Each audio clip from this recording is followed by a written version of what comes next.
नमस्कार दोस्तों, स्वागत है आपका हमारे YouTube चैनल पर। जैसा कि आपको पता है, हमारा इंटरव्यू का सेशन चल रहा है और आज हमारे साथ हैं हेमेंद्र जी। तो सबसे इम्पोर्टेंट चीज़ ये है कि ये मेरे ही डिस्ट्रिक्ट से हैं, जहाँ पर हमारा निवास स्थान है। और इनसे मैं एक बार मिल भी चुका हूँ। बहुत ही टैलेंटेड हैं और अपना टीचिंग भी वहाँ पर दे रहे थे, बेस्ट अपना कर रहे थे। उसके साथ साथ एनएचएम में भी इनका सिलेक्शन हुआ है और उसके बाद अभी ग्रुप 5 में भी ये 80+ स्कोर किया है इन्होंने भी। तो इनसे हम सीखेंगे बहुत कुछ और जानेंगे कि क्या कुछ इन्होंने तैयारी किया था। और सबसे बेस्ट चीज़ ये है कि हम इनसे बहुत कुछ सीख सकते हैं, क्योंकि इन्हें पढ़ाने का तरीका मालूम है। पढ़ाने के साथ साथ जब इन्होंने तैयारी किया है तो इन्होंने बहुत सारी छोटी छोटी बारीकी चीज़ें जो है इन्होंने अपने हिसाब से सारा कुछ सेट किया है। अपना जो भी शेड्यूल बनाया है, टाइम टेबल बनाया है सब्जेक्ट वाइज, वो सब कुछ हम जानेंगे इनसे। तो इनको कॉल करते हैं, उसके बाद हम आपको बातचीत सुनाते हैं ताकि आपको जो है और क्लियर समझ में आ सके और हम इनसे बात करते हैं।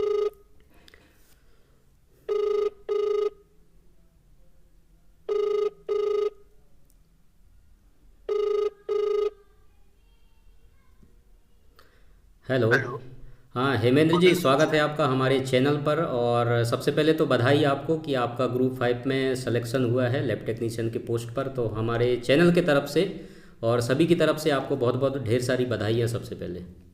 Thank you sir, thank you so much. अच्छा, तो सबसे पहली चीज़ तो ये है, जैसा कि मैं पहले भी बता चुका हूँ और आपसे भी जानना चाहेंगे कि जो आपके पास जो नोटिफिकेशन सबसे पहले जब आपके पास आया था, तो जी आपने किस तरीके से माइंड सेट करके जो है अपने तरीके से सारे सिलेबस को आपने कवर किया। तो वो सारा जानकारी हमारे स्टूडेंट्स और हमारे जो तैयारी करने वाले साथी लोग हैं उनको अगर दे पाएंगे तो ज़्यादा अच्छा रहेगा। तो थोड़ा सा उसके बारे में आप बताइए। जी सर। सर एक्चुअली मुझे जैसे ही पता चल नोटिफिकेशन आया जी तो मैंने देखा कि इसमें अब अपने सिलेबस से तो 75 मार्क्स के हैं और 25 मार्क के जैसे जनरल अवेयरनेस है, मैथ्स, रीजनिंग और हिंदी वगैरह सब आएंगे। जी जी। तो मैंने तो अपने 75 मार्क के लिए अच्छे से फोकस किया। हाँ जी। उसमें मैंने एक ब्रॉडली सभी को 4 सब्जेक्ट में मतलब डिवाइड कर ली, क्लासिफाई कर दिया। जैसे कि एनाटॉमी फिजियोलॉजी के लिए मैंने इसी में systemic histology and applied histo and cytopathology, जी और बायोकेमिस्ट्री के लिए बायोमोलिक्यूल्स जिसमें कार्बोहाइड्रेट, प्रोटीन हाँ जी। और हाँ जी। कहना चाहिए जी फैट, विटामिन, एंजाइम, मिनरल्स वगैरह आ जाएंगे। जी। जी। और इंस्ट्रूमेंटेशन हाँ जी। और क्लिनिकल पैथोलॉजी, यह सब मैंने बायोकेमिस्ट्री में ऐड किया। जी। Next haematology. हेमेटोलॉजी में तो हेमेटोप्लेट से संबंधित सभी कुछ आ जाती है। हाँ जी। हाँ जी। इसके अलावा ब्लड बैंकिंग जो अलग ब्रांच कहलाती है, जी उसी में इंक्लूड करके स्टडी किया मैंने। जी। और इसमें जैसे ब्लड से संबंधित जो क्लिनिकल पैथोलॉजी होती है हाँ जी। उसकी भी इसी में ऐड किया। जी अब सर जैसे माइक्रोबायोलॉजी हो गया, माइक्रोबायोलॉजी के लिए इसमें भी इंस्ट्रूमेंटेशन होती है एंड ग्लासवेयर। जी। जी इसके अलावा इसकी अलग ब्रांच हो जाती है बैक्टीरियोलॉजी, वायरोलॉजी, माइकोलॉजी, पैरासाइटोलॉजी। जी। तो सर मैंने पुराने क्वेश्चन पेपर उठा के देखा तो उसमें ये पैटर्न मिले मुझे कि पैरासाइटो से भी पूछा जाता है क्वेश्चन, वायरोलॉजी से पूछा जाता है हाँ जी। हाँ जी। और कभी कभी ग्लासवेयर से या इंस्ट्रूमेंटेशन से पूछ लिया जाता है। जी जी। तो मैंने सभी को थोड़ा थोड़ा एक आइडिया लगा के हाँ जी। ध्यान दिया कि कोई पार्ट छूट ना पाए। जी जी बिल्कुल। तो बाकी ये सर। ये तो आपके सब्जेक्ट से, आपके सिलेबस से रिलेटेड हो गया। बाकी जो जी 25 मार्क्स के जो हैं, तो वो सबसे ज़्यादा परेशान करते हैं लोगों को। तो जी सर, थोड़ा सा उसका जी। डर था मुझे। तो हाँ जी। हाँ उसके जी। लिए मैंने 2-3 महीने पहले जैसे नोटिफिकेशन आया था जी उसके लिए मैंने कोचिंग लिया सर। जी। जी तो उसमें क्या है सर, मैं सोचता कि मैं यदि खुद से तैयारी कर रहा हूँ तो उसमें टाइम वेस्ट बहुत ज्यादा होगा और मैथ्स रीजनिंग प्रोसेस है तो बहुत इजी, लेकिन सीखने में थोड़ा सा टफ लगेगी। हाँ जी। हाँ जी। तो मैंने उसके लिए प्रॉपर कोचिंग ली 3 महीने के लिए जी। और उससे थोड़ा सा इम्प्रूवमेंट तो हुआ। हाँ जी। हाँ जी। तो सबसे पहली चीज़ तो आप उस समय टीचिंग भी कर रहे थे, उसके बाद अभी आपका एनएचएम में भी सिलेक्शन हुआ है। तो जी सर। तैयारी तो आपको मतलब बहुत पहले से आप कर रहे होंगे, माइंड सेट जैसे ही आपने ग्रेजुएशन कंप्लीट किया। तो थोड़ा सा आप ब्रीफ हिस्ट्री बताएंगे कि जब आपने अपना जो भी ग्रेजुएशन डिप्लोमा आपने कोर्स कंप्लीट किया, उसके बाद जी आपका क्या माइंड सेट था कि आपको गवर्नमेंट के जॉब के लिए ही आपको तैयारी करना है। जी सर। सर मैंने बालाजी इंस्टीट्यूट ऑफ पैरामेडिकल से बीएमएलटी किया। जी तो जैसे ही हमने फर्स्ट ईयर कंप्लीट किया तो उसके बाद हमें जॉब की चांसेस मिलने लगी। हमने 2-3 महीने सीखा, इसके बाद सैलरी मिलने लगी 2,000-3,000। जी जी। तो सर उसमें से हमें एक जैसे वर्कर है काम करते हैं, हाँ तो जी। थोड़ा सा मोटिवेशन हुआ कि प्राइवेट में थोड़ा सा कम सैलरी है, गवर्नमेंट अच्छी सैलरी है। जी और सर एम्स में और यूट्यूब में बहुत सारे वीडियो हैं जी। जिसमें एक सैलरी के बारे में बहुत अच्छा वैकेंसी भी निकलती थी, हाँ जी। तो हाँ उससे मैं बहुत मोटिवेट हुआ सर। जी। तो वो मेरा एक बेस बना कि हाँ जी। अच्छी एक लालसा सा बन गया कि अच्छी सैलरी है वहाँ। जी। चलिए, तो मतलब पहले से भी आपके विचार में था कि नहीं, आपको तैयारी करना है और इस जगह पर आपको जो है अपनी जगह बनानी है ना? जी सर। अच्छा, तो सबसे पहली चीज़, और दूसरा ये कि जो टाइम शेड्यूल था आपका, तो दिन में आप कितना समय देते थे पढ़ने के लिए, क्योंकि आप टीचिंग का भी काम कर रहे थे उस वक्त, तो जी सर। कितना समय आप हर एक सब्जेक्ट को दे पाते थे? थोड़ा शॉर्ट में बताएंगे तो थोड़ा सा एक अंदाज़ा लग जाएगा।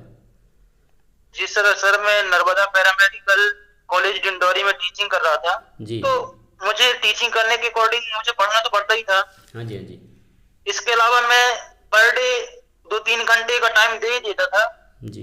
अदर सब्जेक्ट के लिए, हाँ और जी। हाँ इससे जी। अच्छी तैयारी भी होती थी। क्या है जी। कि 50 बच्चों के सामने खड़े होना, थोड़ा सा ये कुछ भी पूछ लें तो हमसे आनी चाहिए, हाँ जी। हाँ जी। हाँ जी, ये तो इस है। अकॉर्डिंग हम पूरा प्रिपेयर होके जाते थे। जी जी।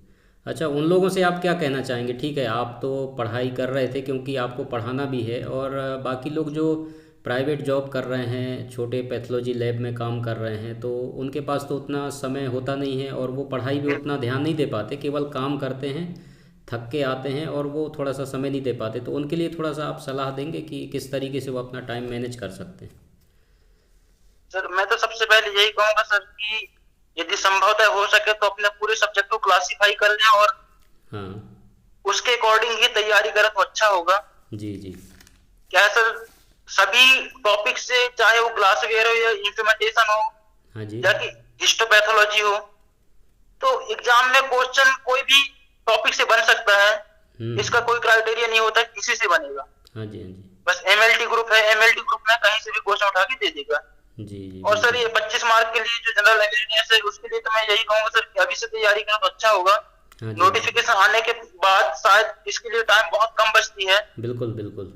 जी। और इसके लिए फिर बहुत मुश्किल हो जाता है। और एमएलटी ग्रुप के लिए यही सब है जो बहुत डिफाइन करता है कि जॉब बिल्कुल मिल पाएगी बिल्कुल। या नहीं मिल पाएगी। हाँ हाँ, क्योंकि 25 नंबर जो होते हैं ना, वहाँ अगर किसी ने कवर कर लिया तो जी सर। उनके मार्क्स तो ऑलरेडी मतलब हाई स्कोर कर सकते हैं वो बहुत आसानी से। बिल्कुल सर।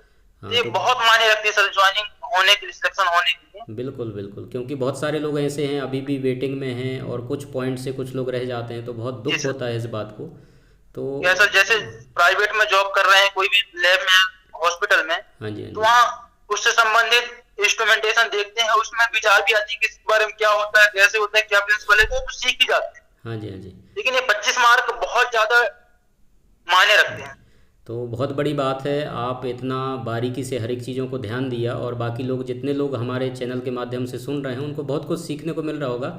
और दूसरी बात ये कि आप जिस ज़िले में हैं वहाँ के लिए आप बहुत बाकी लोगों के लिए एक प्रेरणा का कारण है, हौसला का कारण है। आपने इतने सारे लोगों को जी पढ़ाया, सर। है ना? आपके एरिया में आपके माँ जी बाप सर। के लिए आप एक गर्व का कारण हैं। तो उन लोगों को जब ये बात पता चला तो उन लोगों को कैसा महसूस हुआ, कैसा फील हुआ? सर मेरे परिवार वाले, मेरी फैमिली बहुत खुश है सर। जी। और मैं थैंक्स बोलना चाहूंगा अपने फैमिली को जो मुझे सपोर्ट किया, और अपने दोस्तों को जी। जिन्होंने मुझे बहुत सपोर्ट किया। हाँ जी। हाँ जी। और उन्हें उम्मीद भी थी कि शायद आगे जाके कुछ जी जी। कर पाएगा। बिल्कुल। जी। और उन्हीं की आशीर्वाद से सर आज मैं बिल्कुल क्वालिफाई बिल्कुल। हो गया हूँ। जी जी। और जितने भी आपके स्टूडेंट हैं उनको तो बुरा लगा ही होगा, क्योंकि जब आप छोड़ के गए वहाँ पर, है ना, क्योंकि आप उनको पढ़ाते थे, तो क्या मैसेज, आखिरी मैसेज क्या था उनके लिए आपका? सर मैं तो उन्हें बोला था कि जैसे आप एडमिशन लेते हैं जी। उसी समय से आपकी गवर्नमेंट जॉब के लिए बेसिक तैयारी चालू हो जाती है। बिल्कुल। आप एग्जाम के पहले या नोटिफिकेशन आने के बाद सिर्फ और सिर्फ रिवीजन कर सकते हैं और सिस्टम से या उस सिलेबस के अकॉर्डिंग स्टडी कर सकते हैं। हाँ जी। हाँ जी। बाकी यदि आपको तैयारी करें तो तैयारी आपकी अभी शुरू हो जाती है बिल्कुल। जब से आप एडमिशन ले लेते हैं। हाँ हाँ, तो ये तो बहुत अच्छी बात है, जो स्टूडेंट अभी एडमिशन लेना चाह रहे हैं या पढ़ रहे हैं, जो first year, second year, third year में हैं, तो बिल्कुल सर। अभी से अगर फोकस करें, अच्छे से नोट्स बनाएं, है ना, और अच्छे से तैयारी करें, फोकस करें तो बिल्कुल आसानी से उनका एक रास्ता जो है बिल्कुल तैयार मिलेगा, ताकि बाद जी में सर। कोई परेशानी नहीं होगा उनको, जी सर। है ना। तो बाकी और अदर अगर आपने जैसे बुक्स वगैरह का बताया, आपने पूरा सेट करके जो है बुक्स वगैरह और सोशल मीडिया और ये सारी चीज़ें आपको कितना मदद किया, थोड़ा सा इनके बारे में बता सकते हैं?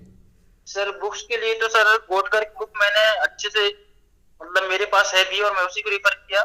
जी और ये ओची की बुक है, एमएलटी की पूरी सभी टॉप सब्जेक्ट्स मतलब। हाँ जी, हाँ जी, इसके अलावा एनाटॉमी फिजियोलॉजी के लिए मैंने हिंदी वाली बुक अनंत प्रकाश गुप्ता की रेफर किया और सिमुलिंगम की इंग्लिश वाली जी फिजियोलॉजी की। हाँ जी, हाँ जी, इसके अलावा बायोकेमिस्ट्री के लिए मैंने कहना चाहिए चटर्जी एंड सिंधी का बुक रेफर किया। जी और हेमेटोलॉजी के लिए कहना चाहिए गोटकर की बुक में तो है। हाँ इसके अलावा पी चक्रवर्ती का बुक भी मैंने देखा, उसमें ब्लड बैंकिंग वगैरह अच्छी मिल जाती है। हम्म, और माइक्रोबायोलॉजी के लिए सर सीपी बवेजा और पी चक्रवर्ती की है पैरासाइटोलॉजी, हाँ जी, हाँ जी, तो ये बुक मैंने रिफर किया। जी जी बिल्कुल, इसके अलावा माइक्रोबायोलॉजी तो ओजी में बहुत अच्छे से मिलता है सर, माइक्रोबायोलॉजी और हिस्टोपैथोलॉजी, हाँ हाँ, स्टेनिंग वगैरह पार्ट, स्पेशल स्टेन हम्म ओजी की बुक में बहुत अच्छी है। हम्म। तो नोट्स वगैरह आपने कैसे बनाया था जब आप पढ़ रहे थे? तो नोट्स आपने कैसे तैयार किया था इनके लिए? शॉर्ट नोट्स आप किस तरीके से जी सर, उनको? मैंने शॉर्ट नोट्स बनाया सभी का। हाँ जी, और मैंने मतलब बहुत ज्यादा शॉर्ट अपने अकॉर्डिंग अपने लेवल से ही बनाया, हम्म, बहुत कम पेजेज में, जी जी, जिसे मैं एग्जाम के 2 दिन पहले पूरा पढ़ सकूं, पलटा सकूं। हम्म, तो सर पहले से मुझे फर्स्ट ईयर से ही मैंने मेहनत किया, उसमें तैयारी किया, तो ये मुझे आसानी हुई समझने के लिए। क्या सर एग्जाम के पहले इतना जल्दी कुछ नहीं हो पाता शायद। बिल्कुल बिल्कुल सही ये चीज़, सही बात है। और हिस्टोपैथोलॉजी के लिए आपके जो यूट्यूब चैनल है उसमें हिस्टोपैथोलॉजी एक प्रैक्टिकली दिखाया गया है, जी वो मुझे बहुत हेल्पफुल रहा। हाँ इसके अलावा सर एग्जाम के पहले जो एमसीक्यू सीरीज आपने स्टार्ट किया था वो तो बहुत सर बहुत मददगार सिद्ध हुआ शायद। जी जी बिल्कुल बिल्कुल, हम कोशिश भी यही करते हैं कि हमारे चैनल के माध्यम से लोग बहुत कुछ जी सीखें, सर। और आप हमारे साथ जुड़े, आपके माध्यम से भी हम चाहते हैं अगर आप सफल हुए हैं तो बाकी लोगों के लिए आज आप भी एक प्रेरणा का एक कारण हैं, हौसला का कारण हैं। हमें बहुत खुशी हुई जी आपका सर। बात शेयर करके, बाकी लोगों तक पहुंचा पाए हम आपकी बात, क्योंकि ये एक ऐसा माध्यम है जो बहुत सारे लोग इससे मोटिवेट हो सकते हैं। क्योंकि मेरा एक उद्देश्य है, मेरा एक मानना है कि अगर हम सक्सेस हुए हैं या सफल हुए हैं तो हम चाहते हैं हमारे साथ हमारे बाकी साथी लोग भी सफल हों। जी हमारे सर। पास अगर कोई ज्ञान है तो उसको हमें सीमित नहीं रखना है, बाकी लोगों तक भी उनको शेयर करना है। और आगे भी मैं आपसे कहना चाहता हूँ कि हमें रुकना यहाँ तक नहीं है, आगे भी बहुत कुछ करना है, और साथ में अपने लोगों को भी लेकर के चलना है, उनके लिए एक मोटिवेट का कारण बनना है। तो आखिरी मैसेज जो है आप क्या देना चाहते हैं हमारे दर्शक जितने भी लोग देख रहे हैं, चाहे स्टूडेंट हों या फिर जो लोग असफल हुए हैं इस बार, कहना चाहिए किसी भी कारण से हो, तो और दूसरा चीज़ जो तैयारी करना चाहते हैं आगे जा कर के, तो उनके लिए आप आखिरी संदेश क्या देना चाहेंगे?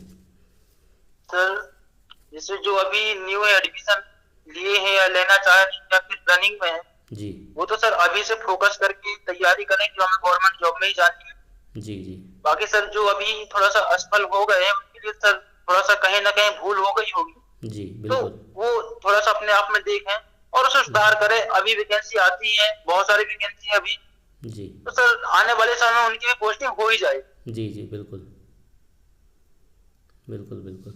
तो यही है कि स्टार्टिंग उस समय नहीं करना है जब नोटिफिकेशन आए, है ना। जी सर, स्टार्टिंग हमें अभी से चालू कर देना है अभी से कि चालू करनी है जी सर। क्या है, नोटिफिकेशन के बाद शायद 3 महीने 4 महीने हम ले लेते हैं बिल्कुल और बिल्कुल, उसमें इतना वक्त नहीं है कि हम पूरी हाँ एक पूरा बारीकी सिलेबस से हम पढ़ कवर कर सकते। पाएँ। जी जी सही से।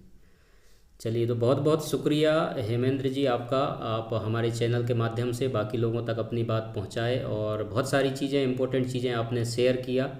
और एक बार फिर से हमारे पूरे चैनल के तरफ से आपको एक बार फिर से बहुत बहुत बधाई। और थैंक यू सर। आपका चयन हुआ, और देश की सेवा में लगे रहना है और सेवा भाव से जो है हमें काम करना है। अभी देश को ज़रूरत भी है पैरामेडिकल फील्ड की, बहुत सारी वैकेंसी अभी भी हैं, और हमें लगन के साथ सेवा करना है सभी समाज का, देश का। तो बहुत बहुत बधाई एक बार फिर, और थैंक यू धन्यवाद। सर। सर बस ऐसे ही आपका मार्गदर्शन मिलता रहे सर, आपके आशीर्वाद रहे। जी जी तो शायद बिल्कुल। और आगे तक बढ़ सके हम। जी जी बिल्कुल, हमेशा बिल्कुल हम प्रयास करते रहेंगे जब तक हैं, और बने रहेंगे, एक दूसरे का साथ देते रहेंगे, आगे बढ़ते रहेंगे। Thank you so much ji Hemendra sir. जी। Thank you sir. तो ये थे हेमेंद्र जी जिनसे हमारा अभी बात हो रहा था, और आप लोगों ने सुना किस तरीके से तैयारी करना है। और मेरा भी प्रयास यही है कि हम जब किसी चीज़ को अचीव करते हैं या प्राप्त करते हैं तो उसको सीमित नहीं रखना है, उसको शेयर करना है लोगों तक, ताकि ये चीज़ें बाकी लोग भी अवेयर हो सकें कहाँ उनसे गलती हो रहा है, कौन कौन से। क्योंकि बाकी फील्ड में भी आप देखते होंगे, ये पैरामेडिकल फील्ड की एक कमी है, शायद कहना चाहिए इसको, कि चीज़ों को ज़्यादा एक्सप्लोर नहीं करते हैं, ठीक है, लोगों तक पहुंचा नहीं पाते, एक कमी है। तो इसीलिए मैंने ये कोशिश किया है, ये एक मेरा मुहिम है कि हम इसके माध्यम से हर उस व्यक्ति तक पहुँचें जहाँ तक उनको नॉलेज नहीं पहुँच पाता या नहीं मिल पाता। क्योंकि हमने ये चीज़ को फेस किया है, जब हमारा समय था हमें कोई बताने वाला नहीं था, रास्ता देने वाला नहीं था। तो हम जब स्ट्रगल करके या मेहनत करके खुद से इतने यहाँ तक पहुँचे हैं, तो हम चाहते हैं कि जो हमारे पीछे भाई बहन आ रहे हैं, जितने लोग भी पढ़ रहे हैं, तो उनको एक मोटिवेट हम करें, उनको हम रास्ता बताएं, सही रास्ता सही गाइड कर पाएँ। तो एक बहुत बड़ा मैं एक काम समझता हूँ इसको। तो जितने भी लोग हैं हमारे साथ, तो वो भी प्रयास ज़रूर करें, कोशिश करें, अगर उनको नॉलेज है वो दूसरों तक बांट सकते हैं, शेयर कर सकते हैं, लोगों को बता सकते हैं। एक छोटा सा छोटा भी नॉलेज क्यों ना हो, अगर आप शेयर कर पाते हैं तो प्लीज़, आपके पास टैलेंट है, आप बिल्कुल शेयर कीजिए, लोगों तक बात पहुंचाइए, उनको बताइए, ठीक है। अकेला कोई एक व्यक्ति इसमें कुछ नहीं कर सकता, बदल नहीं सकता। कोशिश कर सकते हैं, आप कोशिश करेंगे, हम कोशिश करेंगे, सब मिलकर कोशिश करेंगे, तो हमारा जो ये फील्ड है, जो सेवा का कार्य अभी भी इतना अहम योगदान कर रहा है इस कोरोना काल में, तो हम आगे भी जा कर के बहुत अच्छे तरीके से सब एक दूसरे का सहयोग करते हुए आगे बढ़ सकते हैं। Thank you so much video देखने के लिए। चैनल पर पहली बार आए हैं, सब्सक्राइब जरूर कीजिएगा, वीडियो को शेयर कीजिए अपने दोस्तों में, ताकि उन लोगों तक भी अवेयरनेस पहुंच सके, वो भी मोटिवेट हो सकें, वो भी सीख सकें। Thank you so much.